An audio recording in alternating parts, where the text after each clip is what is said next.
Hey, Big Bulls, welcome back to another edition of Bullseye, where we picked three hot, interesting headlines for you. So we talk about why Bajaj Finance is ditching its co-branded credit cards business. We talk about MapmyIndia making its investors angry, but then reversing course. And we also talk about India's first SM REIT IPO. What is it?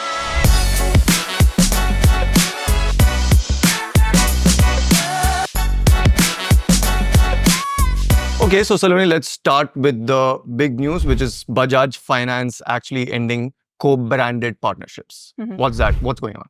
So, it was a time when everybody was getting into the credit card game, right? Because they wanted to reach the masses. So they came up with these partnerships to share the load as well.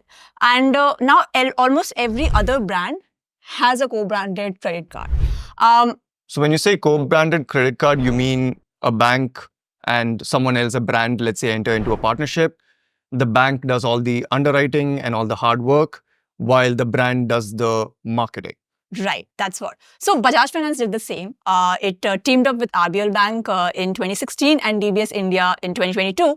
But now it is ending these partnerships and also wants to drop its co-branded credit card business altogether. So why this sudden change of heart, Saloni?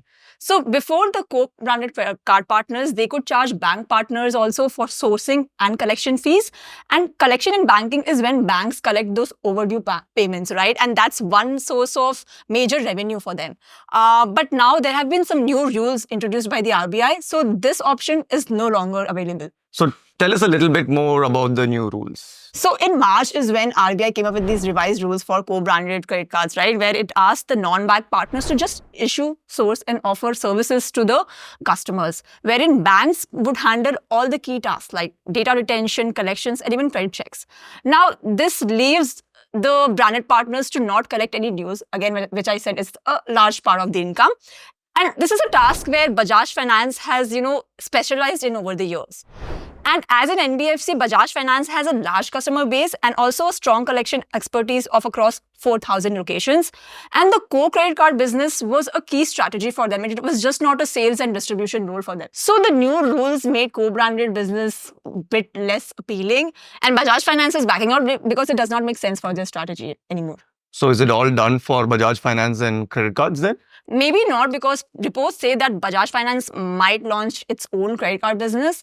But the approval is something that they need from the RBI. And even though RBI had opened applications for credit cards for NBFCs in April 2022, they've still not approved any of the players in the industry. So it's a wait and watch as to how Bajaj Finance is going to play it for now. That's right. All right. So MapmyIndia just took a U-turn after they witnessed this investors' rage. What exactly happened? So MapmyIndia is actually a mapping firm, and the parent company is CE Infosystems, which is listed on the stock exchanges. Now, what happened was CE Infosystems last Monday and Tuesday, the stock crashed by 12%. But on Wednesday and today, which is Thursday when we are recording this, the stock has sort of recovered over here. So what triggered this reaction? Okay, so let's go back in history a little bit, right? So a little bit of the background about the company. So in the early 1990s, just imagine, this was a time before maps, mobiles, anything else in India. And mapping things geographically very precisely was hard. Just ask Coca-Cola, who re-entered India rather in the 1990s. And they actually wanted to get a proper distribution done right in India so that it's the ones who are selling Coca-Cola, the distributors, the beverage partners, none of them overlapped with each other. And back then, everything was done on paper surveys, based on paper surveys. So Coca-Cola, luckily for them, they found this partner, a guy named Rakesh Verma. He just moved back from the US. He'd seen the start of digital mapping in the US and he said, why not do this in India? And Coca-Cola actually teamed up with him and said, listen, why don't you help us out over here? And that was actually the start of MapmyIndia or CE Infosystems, and there's been no looking back for them. Since then, they've actually just specialized in B2B primarily, and they are everywhere, right? So let's look at cars such as Mercedes-Benz and Mahindra. You got the maps inbuilt into their system. Amazon uses them, for instance, to ensure that their delivery personnel are able to find their way to your doorstep. Even the Income Tax Department of India uses them to understand the spatial distribution of income tax players in the country. And this helped MapmyIndia corner the B2B market completely. And some reports even say that in the automotive segment, they have an 80% market share. But they didn't stop at just B2B, mind you. Roughly a decade ago, they said, listen, let's enter B2C as well. Let's probably try and compete with Google directly for iShare. And they launched something called Mappls. But cut to today, and the problem that triggered all this, going back to your question, is when the company made a big announcement that it is going to spin off its B2C business. So that includes Mappls, its vehicle trackers, and dash cams. So they would spin this off and put all its eggs into one B2B basket. But wait, why did this piss everyone off? Because focusing on just the B2B MapmyIndia, which is technically the bread and butter for the company, isn't that a good thing? You would think so, right? Because if you look at it, some reports say that 80% of the company's revenue, or if not higher, comes from the B2B segment. But the thing is now, the management says that when they sounded off interest in the B2C and kept talking about it in the last couple of quarters during analyst meets, everyone gave them the cold shoulder. No one was really interested in it because it wasn't really a money spinner, right? So ideally, people should have been relieved. But the big problem over here is that for starters, this new B2C entity, the founder's son, who now heads MapmyIndia or C Infosystems, he's going to step down and he's going to take over the B2C business. But that's not all, right? That's just a tiny part, because you can always find someone to come in and fill the void from the leadership team. But the big problem over here is, or the red flag, is that MapmyIndia would actually invest 35 crores of its money and fund this new business, while Rohan Verma, who would now move in to become the, head the B2C business, he would own 90% of the business and reap all the benefits. And let me tell you that this money is actually a quarter of the profits that the company made in FY24. And this was one of the most, so everyone was like, this is a really bizarre related party transaction. There is no income for the parent C Info. The minority shareholders get nothing out of it in case, the promoters are using the money to fund another business. And they weren't happy, right? And they couldn't really voice out anything in a sense as well before this happened because they're in minority. These investors hold less than 50% of the company. So MapmyIndia never really needed their permission to go and ask anything about this. So that's when this entire U-turn happened, when people questioned it. News media was ablaze, asking about corporate governance matters. And so now they've said, listen, the CEO has said we will fund it. He will fund it rather himself. And MapmyIndia will hold a 10% stake for just 10 lakh rupees to benefit from the new business. So that's where we stand right now.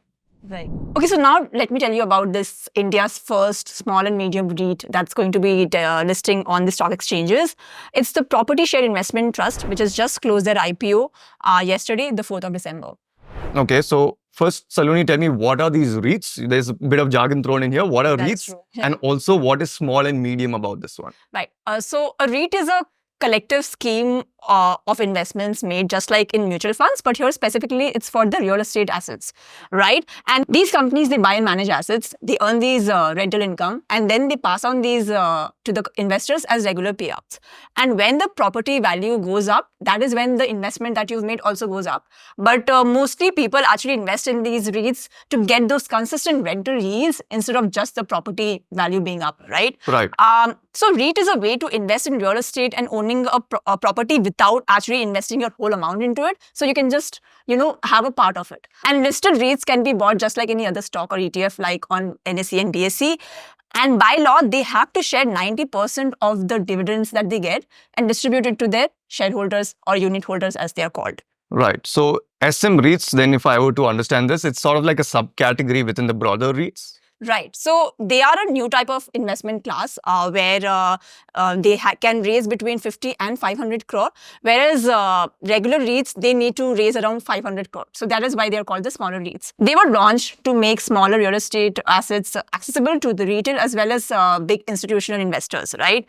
And they also usually invest in specific properties, whereas the regular REITs, they invest in multiple properties. Okay, so tell me more about this IPO, the SM REIT IPO that's just come out. Right. So Property Share Investment Trust is the first registered SM REIT IPO that's getting listed, as I mentioned. And they focus mainly on the commercial real estate part of it. And the 350 crore that they have raised from the IPO, they will use it to acquire a prime office space by Prestige in Bangalore. But when you look at the price band, it's in between rupees 10 to 10.5 lakh per unit. And the scheme is exclusively available only for the big investors like, qualified institutional buyers and non-institutional buyers. So definitely not for people like you and me then.